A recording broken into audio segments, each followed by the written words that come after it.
Salam, mən Sədiqə Bayramzadə. Dövlət qulluğu üçün nəzərdə tutulmuş din toplusundan Azərbaycan dilinin test sahına baxaq. Deməli, sualda bizdən nə soruşulur? Qonşunun haqqı axirət haqqıdır cümləsi ilə bağlı cavablardan biri səhvdir.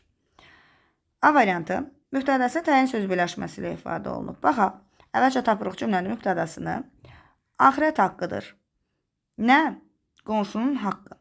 Mübtədəsi təyin söz birləşməsi ilə ifadə olunub. Bəli, doğrudur. İsim birləşməli ifadə olunub. Bizdən yanlış fikir istədiyinə görə A variantı olmaz.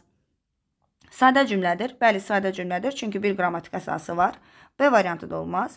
İsmi xəbərlidir. Bəli, ismi xəbərlidir. Çünki isim birləşməli ifadə olunub. C variantı da olmaz. İkinci dərəcəli cümlə üzvü iştirak edib. Gördüyünüz kimi bu cümlə sadəcə mübtədə və xəbərdən ibarətdir. Ona görə də ikinci dərəcəli üzvümüz yoxdur. Variantımız D variantıdır. Doğru variantımız.